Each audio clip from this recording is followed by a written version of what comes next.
What is school choice? One of the most important decisions a family can make is where to send their children to school.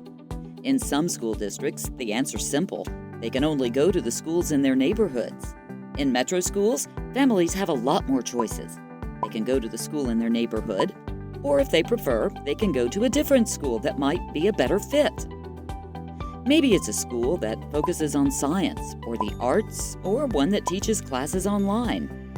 There are more than 160 public schools in Nashville, and all of them offer excellence in one form or another. That's school choice. Families take advantage of this choice by filling out optional schools applications. It comes in the fall and lets families apply to up to 7 schools, ranked by preference for each child. Applications that are submitted before the deadline are entered into a selection process that matches students with schools and tells families which ones they were accepted to. Schools that receive more applications than they have space available will create wait lists. Last year, more than 80 metro schools were available for application, and thousands of families applied to go to them. With so much choice, where do you start? How do you navigate the process?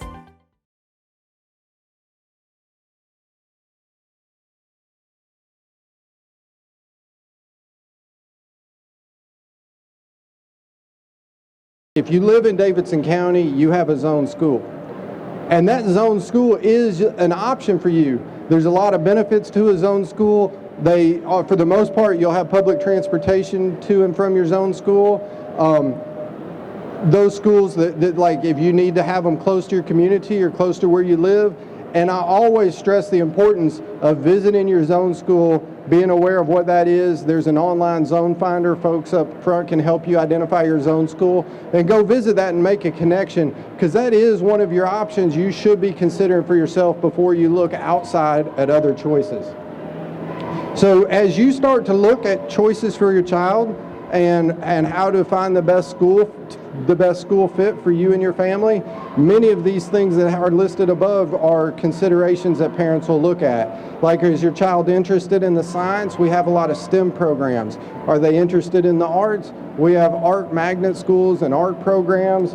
Some people need an extended school day for like extended care and things of that nature. Some students are academically gifted, and so there's a lot of specialized academic programs that families consider when making a school option. So we encourage families to make an informed choice. One of the sayings I like to use is that if you listen to your neighbor's advice and pick the best school that they tell you, then you're going to find the perfect school for your neighbor's child. And we encourage everybody to form their own opinion of the schools. Go visit the schools, make an informed choice, and you'll be better off for that. So the school choice application is a booklet such as this. There's a booklet. We don't have it yet. It will be released October 31st. This is the booklet from last year. And so this booklet will go home with all Metro school students October 31st. This booklet has a lot of important information, but we encourage all families to apply online. This same application booklet will be available on the MMPS website October 31st. It's distributed through the public libraries, community centers, or you can visit customer service to come pick up the booklet. On your list of important dates, there's walkthrough Tuesdays. So throughout the month of November and October, and then even back into January after the selection process is done, there's something called Walkthrough Tuesdays. And so on Tuesdays, all of our schools are expecting parents to come. And it's really good to do a visit during the school day because you actually get to see the culture and climate. You actually get to see the teachers and the classes and what kind of curriculum's being taught. And so those Walkthrough Tuesdays are a great opportunity. The last important date is December 2nd. If you want to be included in this random selection process, you must submit your application by 5:30 p.m. on December 2nd. I would encourage you not to wait till the very, very last day because sometimes there's unusual situations that might delay your application process, but that is the deadline period. That, if you apply, we take applications after this day, but it decreases your likelihood of getting the school that you want, your highest priority. So you need to apply by then to be included in the random selection process. So this year, there are many schools on our application process. There's many charter schools. So a lot of times families see charter schools and they say, wait, that's not an MMPS school. Not all of the charter schools are in our process, but we're trying to get all charter schools, and many of them you will see there. There's also some new public schools that now have space available that have been added to the application, and I'll walk through those in a minute. But when you complete the application process, you will need to prioritize your school preferences. So from the parent's perspective, you need to list your schools in priority order. We will then do our very best to place you into that highest priority school. If we can't get you into your number one priority, we'll leave you on the wait list and we'll go to your second priority until we eventually find a seat for you. And if you do prioritize up to 7 schools, we guarantee you'll find a seat in one of the 7 schools. All the applications are online, and I'll talk a little more in a minute about the benefits of doing it online. It kind of helps you be familiar with that. You can access the wait list online, right? Like, love the agents telling me that software's running. So the wait lists are available online. If you submit the online application, you're more likely to go back on and monitor your wait list, or you can go online and see the results of the random selection process.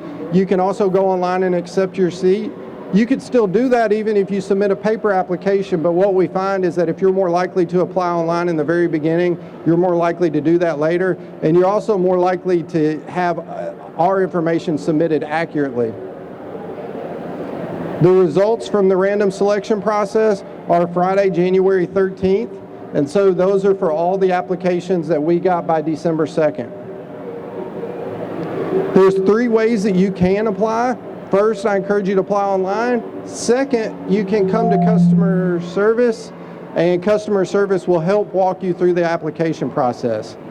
If you're just unable to do it online or come to customer service, you can mail in the application.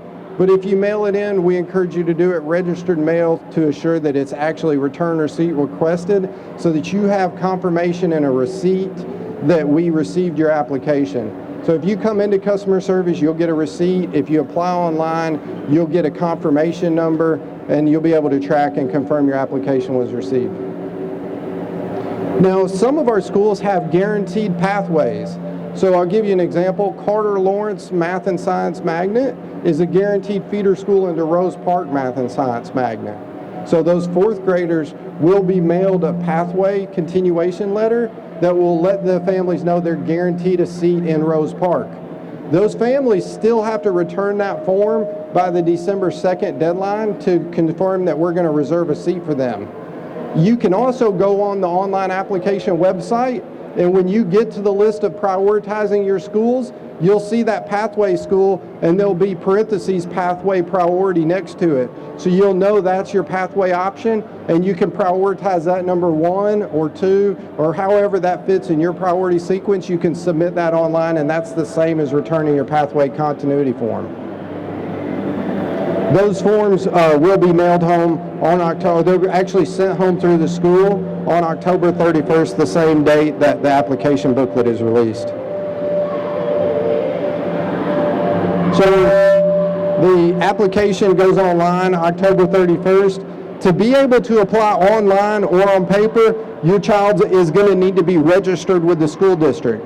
So if you have a kindergartner that hasn't yet been enrolled in Metro schools, or if you're a private school parent or homeschool parent that is not currently in the school district, you'll need to come to one of the enrollment centers or to customer service.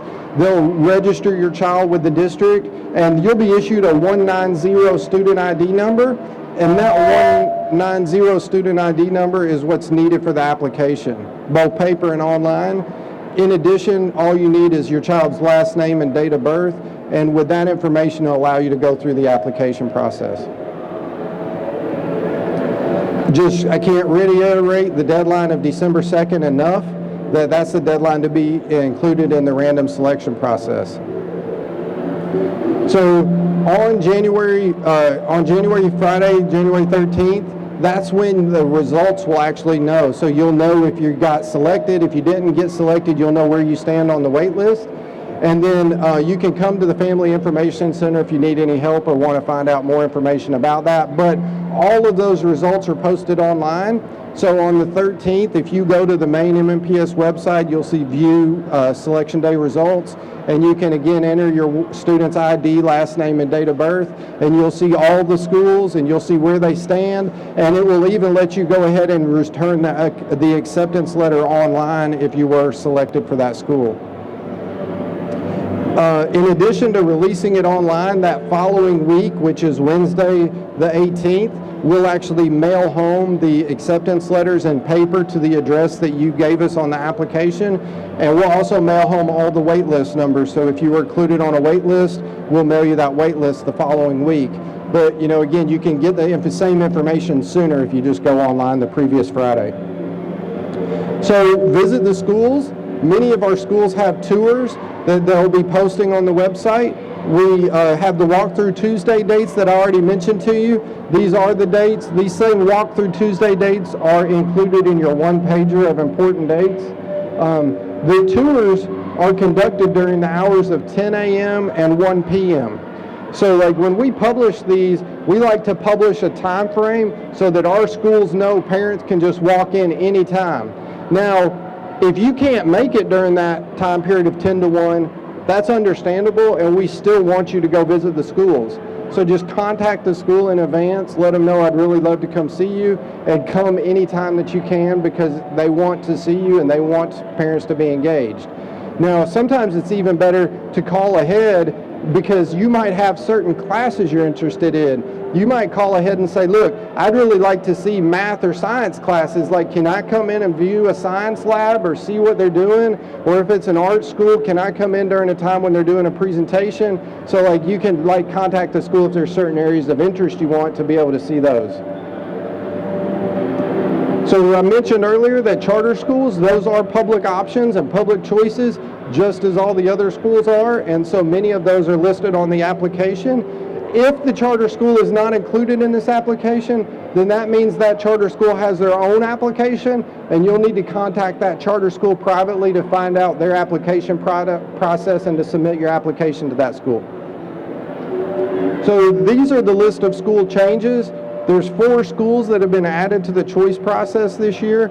So that's Alex Green, Cockrell, Schwab, and Woodson Elementary. Those are 4 elementaries that are new this year, that they're not new schools, but they're new to the choice process. And so in addition to that, we've got one school, Gower, that has filled up. Their enrollment has exceeded capacity and they don't have room. And so actually last year we pretty much had to wait list all families. And so at that point we take the school off the application, and Gower is the only school that was removed from the application process this year. So the next couple of slides that I'm going to go through are specifically changes.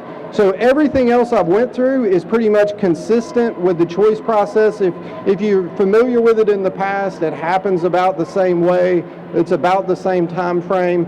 But these are some important changes just to pay attention to. Pre-K applications happen in the spring.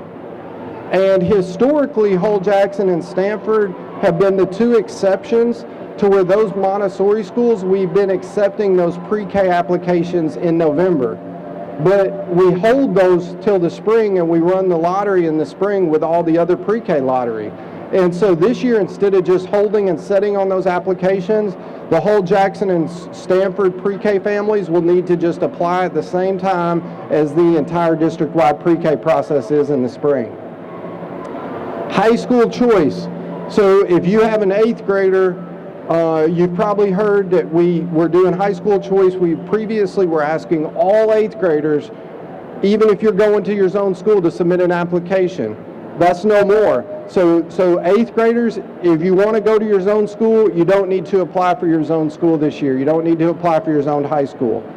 Secondly, you don't have to actually, when you do apply, if say you don't want to go to your zoned high school, but you want to go to another high school, you don't have to apply for the academic pathway academies. So they have academies in our high schools, and previously families were required to submit their actual priorities for their academies. What we found from listening to parents is that many of the 8th grade children and families weren't ready to really make a decision about their academy of interest, and it's better for those students to first go to freshman academy. So all 9th graders will be in freshman academy. They're actually in freshman academy this year. They'll get acclimated to the high school. They'll learn all about the various academies, and then they'll work one-on-one with their counselor within that high school to actually figure out which career academy is best for them to start in their sophomore year. But you can still apply for a non-zoned high school, so you could still select a school out of zone if you want to. Now, this is a big one. There's 3 schools that have academic entrance requirements, and they're some of the 3 highest priority schools in our district as far as demand is concerned, and that's Meigs is a middle school. It has grades 5 through 8. Martin Luther King has grades 7 through 12, and Hume Fogg is a high school with grades 9 through 12. These 3 schools have academic entrance requirements that your child must meet before being able to submit an application. Those academic entrance requirements have 2 components. One component is the grade point average, a GPA. So that's the same as ever. I'll walk through that in a second. But the second component is a standardized testing component. And there's some changes to the standardized testing component, and I'll walk through that with you as well. So the GPA requirements are the same as they've always been. Your child has to have an 85 or better GPA average with the past 3 semesters, and they can't have any failing grades across any of those classes. The standardized test requirement is different because last spring there was no TCAP given and there was no 10 ready assessment offered to students. And so there was no state standardized assessment for us to use to evaluate students for these academic entrance requirements. So we had to adopt and figure out how are we going to qualify students this year.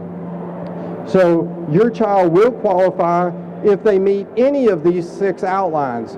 So we're trying to find as many opportunities if your child has previous data. So any of these 6, I'll walk through them. So if your child took a 2014 TCAP, that was the last year the TCAP assessment was given to Tennessee students. So if they took a TCAP and they scored proficient or advanced, your student will qualify. In addition to that, the bullet number 2 is if they were projected to. So we use historical achievement tests to do a prediction.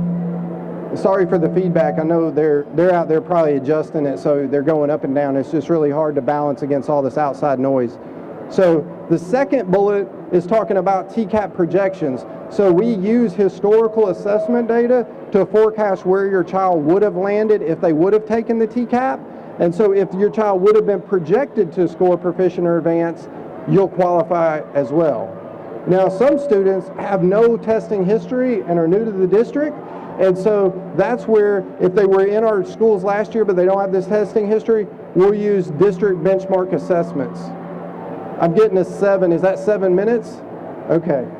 So number 3 is district benchmark assessments. And by the way, this is a lot of material. So I've got printed copies of this that puts it in a little more layman's terms. I'll hand these out at the end. So just know that you'll get that content. Number 3, if your child was in metro schools last year, they took district benchmark assessments.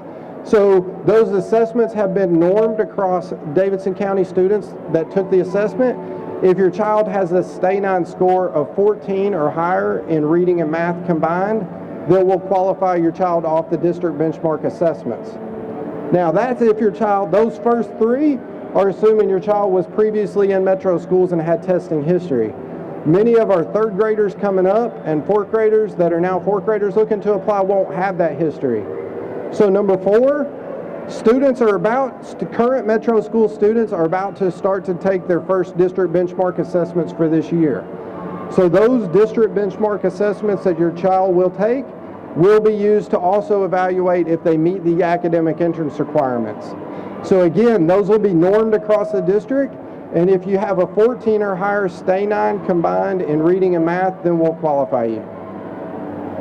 Now, the last 2, 5, and 6 are for students that are not in the district at all. So if your child's not in the district, you're coming from private school, homeschool, you're just moving here, then you can submit a nationally normed test. So if you were in a private school, you might have had a nationally normed assessment given last spring. We can take that. If you're transferring in, we'll take the assessment from the other state so long as it was nationally normed. If none of these options are available, or like your child doesn't take district benchmark assessments. La presentación de las escuelas opcionales se llevará a cabo en 5 minutos, donde explicamos el proceso de las escuelas opcionales y la aplicación. Estamos ubicados al frente del salón de eventos, cerca de las escuelas elementarias. Esta presentación también se hará en español. La presentación de música de la Escuela de Arte de Nashville también se llevará a cabo en 5 minutos. Ellos están ubicados en el centro del salón de eventos entre las escuelas elementarias y las escuelas intermedias. So the last bullet, number 6, if you don't have any of this history, or if your child doesn't make it on district benchmarks, if you feel like you weren't aware of this, we will allow families the option to be privately tested. The families will need to pay for that private testing. There are private companies in Nashville that offer private testing that provide nationally normed standardized assessments, and so that's the last option. So again, any of those 6 requirements will qualify. There's a couple of slides that follow that outline the requirements for English. If a child is a new English learner student, they're likely not going to have the English, but if they have the cognitive ability to make it on the mathematics, then we allow English learners' children to qualify on either English or math, which allows them to qualify on the mathematics. It's exactly the same as the other, except for it's just saying that we allow EL children to qualify on the mathematics. So that's exactly the same 6 methods.